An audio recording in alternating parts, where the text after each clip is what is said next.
I think it's important that we listen to what is being said. We began by talking about the École Polytechnique tragedy many years ago now. 14 women killed basically because they were women. Only because they were women. As women, they were targeted, sought out, and shot and killed. And I want you for a moment to think about those women today.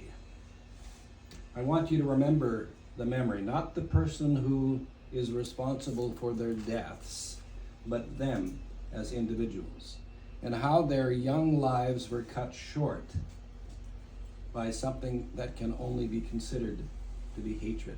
Think of that. In our world, we have people who, for whatever reason, commit violent acts against women. It's worth considering. I don't want this to be a monologue. I want this to be more of a dialogue, because I too want to hear from you. I think we're not as sensitive as we could be about this phenomenon. I was around when this phenomenon started. And when I was a policeman, one of the things that we were encountering for the first time ever was pornography that was directed against women. Many young boys have their first experience with sexual matters because of pornography. They have a perverted vision of sexual activity because of what they see. Someone said earlier, there is no key to the internet. It's unlocked, right? It's open, it's there. So here in Surrey, there was a time period between 3 and 5 that we isolated when incidents of pornography happened. And that was because between 3 and 5, kids were out of school at 3, they were home until 5 o'clock, and mom and dad weren't home until 5 o'clock. And the incidence of sexual violence was a thing for young boys. And it would be something simple in our terms of reference. It would be a girlfriend of a boy who's 14 years old flashing her breasts to him on a cell phone. And he, of course, the 14-year-old boy, would share that with his 14-year-old friends. That's ugly. That's not the right thing to do. And I know that we were first challenged with, is this pornography, because of the age of the child. It was done with her consent. She shared it with her boyfriend. She didn't know that he was going to share it with his friend, who was going to share it with his friends and everybody else on the hockey team that he played on. So we were challenged by that. How do we combat that? How do we educate people about intimate images?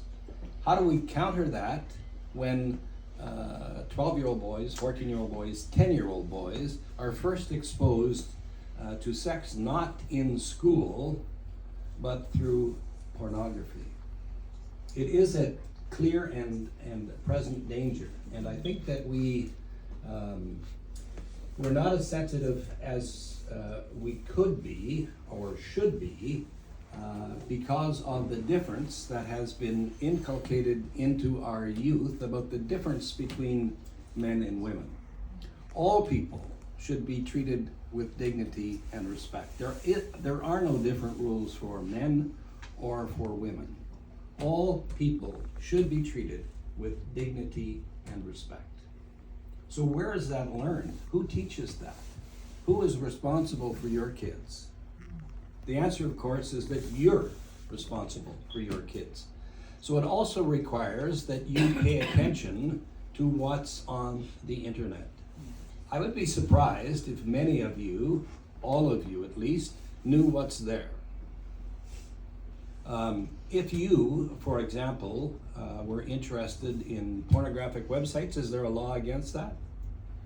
Is there some bill that says if you're under a certain age, you can't access it? There is none. Actually, I would say that if you use the site for pornography, you can be as free as you want, which is sad. It takes courage, as the girl said, it takes courage to come forward. It takes courage to confront these issues. It's painful to me to hear either of these three young women talk about the impact that it has on their lives. Think of that. Think of those three girls who do nothing wrong, do something innocent, and are punished psychologically day after day after day. So what are we doing? It's important. I say that I want this not to be a dialogue, but I'm talking too much already because I want to hear from you. I think it's important that we understand that what we call digital violence, cyber stalking, online harassment, impersonation, doxing, non-consensual image sharing is one of the fastest growing threats facing women and girls. End of sentence, period, that's it. It is the fastest growing threat facing women and girls today. Now, over the past couple of years in this province, we've taken steps to address these issues.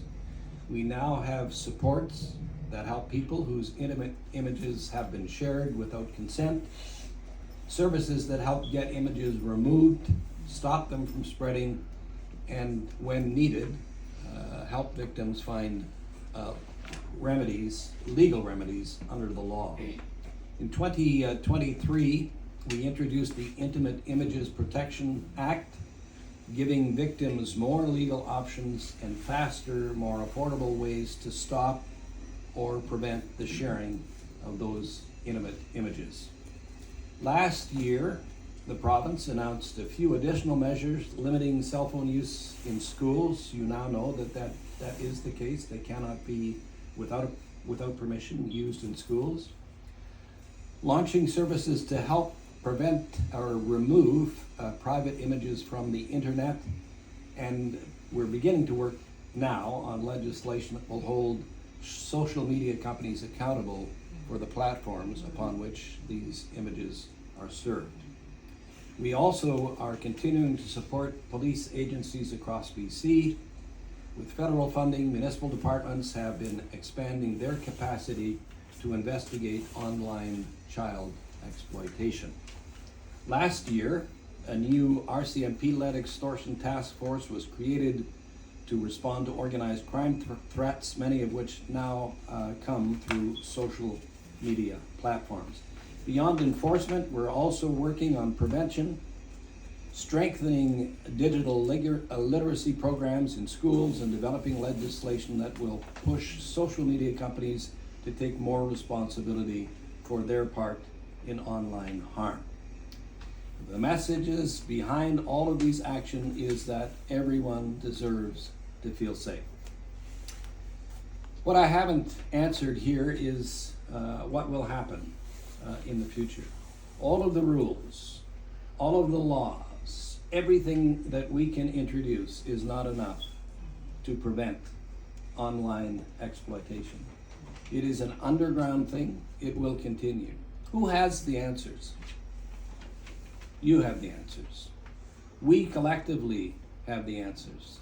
We have to think of the three girls that spoke to us today. How remarkable was that in what they said? I want you to know, and I think we'll hear from some sociologists later, this has penetrated the psyche of our nation. It's not peculiar to Canada.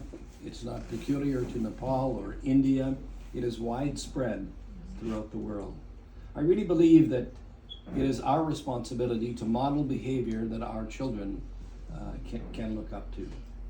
When I say that, and it was an oath that I took as an RCMP officer, part of the oath was that we shall, in my case, I shall treat all persons with dignity and respect. The analogy we used to use all the time, and I later, when I was teaching police recruits, I always said that you have to look at the person that you're dealing with. Could that be your mother? Could that be your father? Could that be your brother or your son or your daughter? How would you treat that person who is in front of you? As a victim, perhaps, of a crime? As a drug-addicted person on the street, would you treat them any differently? And if the answer is yes, I would, you're not faithful to your oath. I shall treat all persons with dignity and respect. At the end of the day, that's what we want in our own lives. We want to know that our children will be treated as they should be. So we have to model that behavior so that your son or your daughter can look and say, yeah, my dad would be very disappointed if he didn't see those values instilled in me. I used to say about my dad, who is passed, that the worst thing that I could do for him was to disappoint him. I never wanted him to say, Garry, I'm disappointed in what you did or what you said. I live my life by that. It's important, I think, that each of us make a personal pledge to treat all people with dignity and respect. And I say that, of course, irrespective of their gender. It doesn't matter that they are a man or a woman. And hopefully we'll talk a bit when we talk about the sociology of society and how this has become inculcated into our beliefs. It's our responsibility, though, to accept that it's there and to pledge to ourselves and to everyone else that we're not going to allow it to continue. Thank you.